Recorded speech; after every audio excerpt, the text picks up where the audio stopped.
같습니다. 그냥 궁금한 게 있는데요.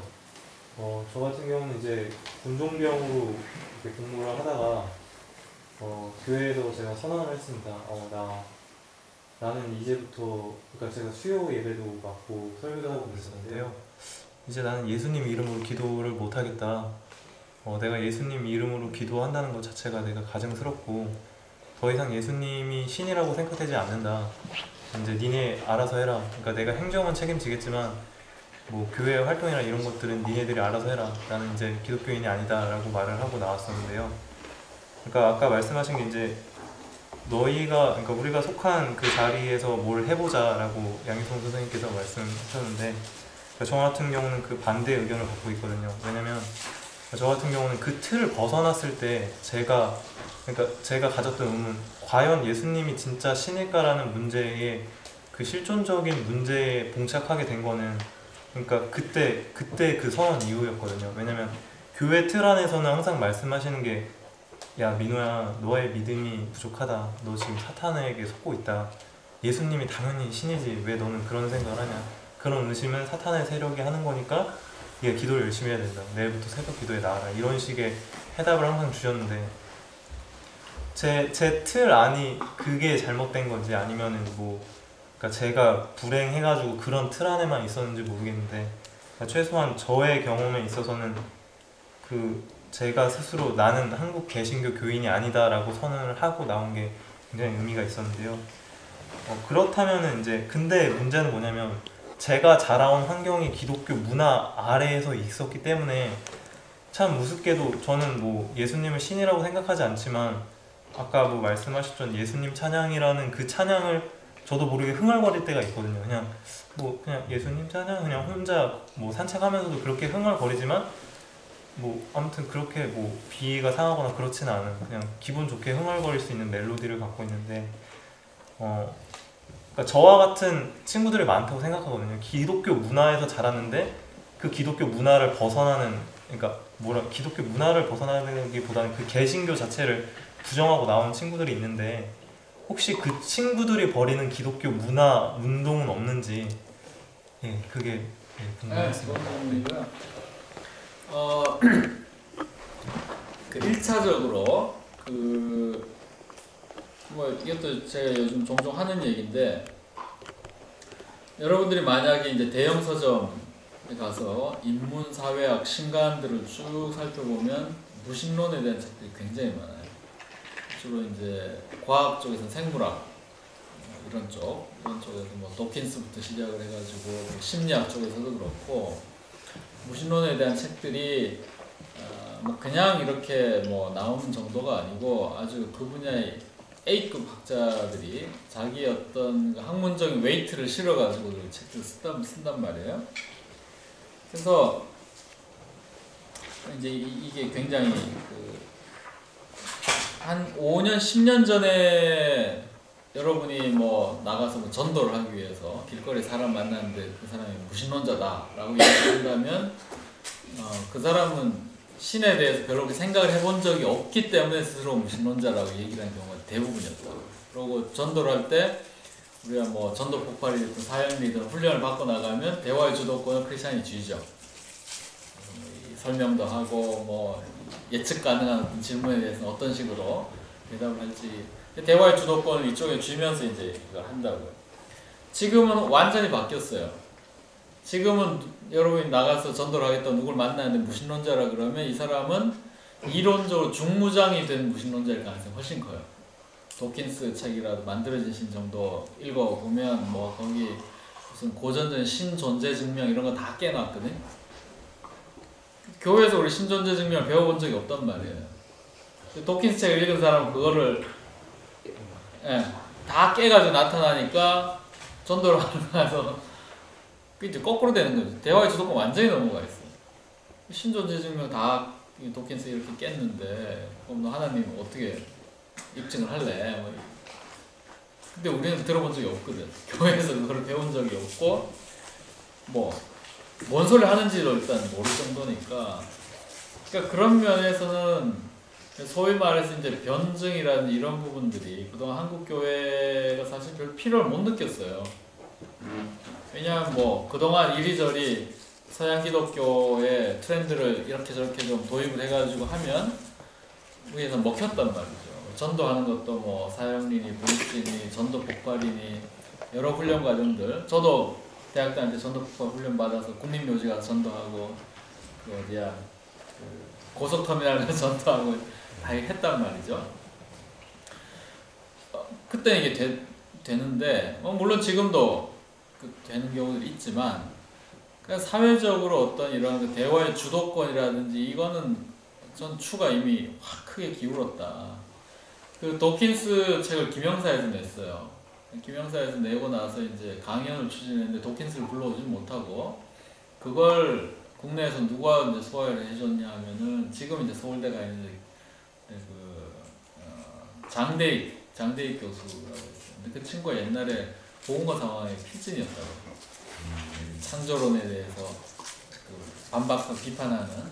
근데 그 친구는 그때는 크리스찬 입장에서 창조과학은 과학도 아니다. 뭐 이런 문제 제기를 상당히 자생적으로 한 거예요. 이제.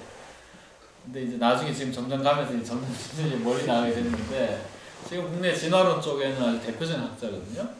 최재천 교수라고 유명한 거기 이제 제자고 국제적으로도 다니엘 데니시니 뭐 이런 학자들 밑에서도 배우고 해서 뭐 거기는 조만간 하여튼 뭐 대표적으로 국내 진화론 쪽에는 이제 A급 논객으로 이제 벌써 자리매김되어 있는데 이 장대익 교수가 가서 도킨스의 책을 갖고 이제 김영사의 출판 강의를 했어요. 끝나고 나니까 몇몇 사람들이 와가지고 한국에서 무신론자 협회를 만들고 있다. 당신이 깃발을 들어달라. 이러더라는 거지. 그러고 아마 그 이후에도 아실 거예요. 여러분들 뭐 도킨스가 그 영국에서 버스 간판한 거 아마 하나님 없을 거다. 그러니까 인생을 즐겨라. 이런 거 버스 옆에 붙여서 광고하고 국내에서도 그걸 했다고요. 국내에서 비슷한 그 내용을 했는데 너무 개신교 자극적이 되면 곤란하다 해가지고 약간 좀 문구를 바꿔서 이제 아인슈타인의 뭐 발언을 이렇게 인용을 했나. 그래서 시내버스 옆에 이렇게 광고 붙여가지고 했었거든요. 몇 번 하다가 또 그만뒀지만, 그러니까 무신론이라는 것이 우리가 그냥 생각하는 것보다 훨씬 이론적으로 나름의 정교하고 정합성을 갖고 있는 형태로 등장을 하고 있고, 똑같은 상황에서 기독교 쪽의 변증이 그런 방식으로 나오지 제출되고 있지 않은 상태에서는 똑같이 책을 읽으면 이쪽에 사실 지적으로 설득력이 있다는 호감을 느끼게 돼 있어요. 그러니까 이 상황을 지금 어떻게 할 거냐. 지금 현재로서는 변증이라는 측면에서는 이런 이탈을 막을 방도 사실 제가 볼 땐 마땅치는 않아요.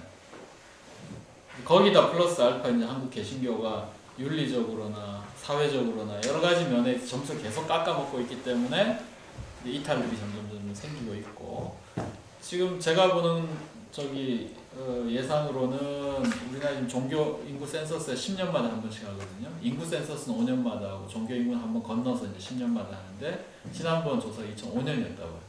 그때는 아프간 사태도 일어나기 전이고, 이명박 대통령 당선도 되기 전이고, 뭐 봉은사 이것도 일어나기 전.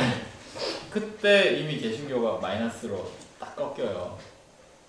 95년에서 2005년 사이에 불교는 현상 유지, 개신교는 마이너스 1. 얼마를 꺾이고 카톨릭은 74% 늘어요. 근데 이게 이제 앞으로 2015년 통계에는 제가 볼 때는 아마 통계적으로 좀 보수적으로 보더라도 개신교와 카톨릭이 뒤바뀔 가능성이 상당히 크다. 이런 이제 상황인데, 그러니까 이제 개신교 신앙으로서는 이탈 요인들은 점점 커지고, 그걸 스스로 이제 변증이라든지 이걸 붙잡는 힘들은 논리적 변증도 약하고, 윤리적으로 이게 뭐 좋아 보이지도 않고, 사회적으로 자꾸 사고치고, 그러니까 매력들이 점점 떨어지는 거죠. 사회적인 이런 분위기인데, 그래서 발생하는 문제가 1차적으로는 예수는 믿지만 교회는 못 나가겠다. 그런 케이스들이 이제 있는 거죠. 그건 전통적으로 오래전부터 있어 왔어요.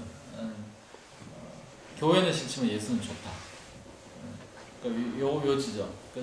저희는 그걸 이제 가나안 성도라고 부르는데, 가나안이 거꾸로 하면 안 나가. 가나안 성도. 그거 굉장히 저 이제 중요하게 봐야 될 그 현상이라고 생각을 하고, 지금 11월 22일인가 월요일날 그 홍대 앞에서 교회 2.0이라고 프레젠테이션 파티가 있어요. 그때 이제 제가 마지막 세션 맡아 있는데, 그때 이제 가나안 현상 이거 저기 발표를 하기로 지금 돼 있는데, 저는 이 현상 주의 깊게 봐야 된다고 생각을 하고요. 최근 미국에서 어떤 것까지 있었는가? 나는 예수를 믿기 위해서 교회를 버렸다. 뭐 그 선언을 했어요. 여류 작가였던 것 같은데, 그러니까 예수를 믿기 위해서 교회를 떠났다 하는 게 설득력인 이유가 지금 되고 있는 시대가 되더라는 거죠. 이 지점에서 우리 문제를 풀어야 돼요. 어떤 면에서는 교회가 이 상황을 상당히 쓰라리게 받아들이기 전에는 아마 대책이 쉽게 나오지는 않을 거예요. 그냥 그게 뭐 사탄의 고용을 받아갔든 개인의 믿음이 약했든 이제 이런 방식으로만 생각하는 한에 있어서는 이제 실마리 잘 풀리진 않겠지만, 1차적으로 저는 가나안 현상이라는 문제를 풀어야 된다 하는 거고, 근데 굉장히 흥미로운 또 다른 어떤 사이드의 현상 하나는, 왕년의 막시스트들이 갑자기 기독교를 옹호하고 나서기 시작을 해요. 요즘 가장 최근에 책은 테리 이글턴이라고 영국 영문학자가 신을 옹호한다 이 책을 냈거든요. 이 막시스트 저기 문학 평론가로 아주 유명한 사람이죠. 이 사람이 도킨스를 갖다 드립다 깝니다. 뭣도 모르는 것이 그래서 까고요. 청월하면서 작년 재작년에 했던 게 알랭 바디우라는 이제 프랑스 철학자인데, 이 사람은 마오주의자예요. 아까 이제 얘기하신. 근데 사도 바울이라는 책이 있어요. 두껍지도 않은 책인데, 그 책의 이제 부제가 이런 거죠. 이 다원주의 시대에 보편적 윤리의 가능성이 있는가? 보편적으로 어떤 윤리를 말할 수 있는가? 그걸 제일 잘 보여주는 게 사도 바울이다. 이러고 책을 쓴 거예요. 근데 이 사람은 뭐 그런다고 이 사람이 예수 믿는 게 아니에요. 그냥 마르크시스트고 마오주의자의 어떤 백그라운드를 갖고 있는 68혁명 때부터 이제 나온 사람인데, 사도 바울을 통해서 자기 나름대로는 이제 사회주의 새롭게 재구성을 해보는 거고, 조르지 아감벤이라는 또 이태리 쪽의 학자 역시 이제 마르크시스트인데, 여기는 로마서 1장 1절 가지고 책을 한번 썼어요. 1절 한 절 가지고 남겨진 시간 가지고 그 발트 베냐민 논이 끌어들여서 이제 메시아적 시간 이런 게 있었고, 또 누구 하나 더 있었는데, 슬라보의 지젝은 뭐 몇 권의 책이 있는데, 그 중에 제일 좀 제 기억이 나는 거는, 이제 막시스트들은 그리스도인들과 연대해서 바리케이드 2편에 함께 서가지고 자본주의와 싸워야 된다. 이런 거예요. 지금 자본주의랑 대판 싸워야 되는데, 막시스트와 크리스찬들이 연대해가지고 바리케이드 이쪽 편에서 저쪽을 향해서 싸우자! 라고 이제 쓰는 책을 냈어요. 이 굉장히 이상한 현상이거든요. 왜냐하면 고전적으로는 아까 봤던 막스가 이제 종교 비판 얘기를 할 때, 종교 비판은 사실 기독교에 대한 비판이었고, 그런 방식을 통해서 이제 소위 말하는 허위의식들 이제 극복해 나가기 위한 방편의 종교 비판을 아주 전면에 내세웠고, 또 실제로 사회주의 운동 내에서 계속 종교 비판의 무신론에 이제 이게 그 안에 흘러왔던 전통인데, 최근 들어서 이런 막시스트 진영의 아주 뭐 대표적 이론가들이 뭐 전부는 아니지만 어떤 한 영역에서는 갑자기 지금 굉장히 기독교를 친화적으로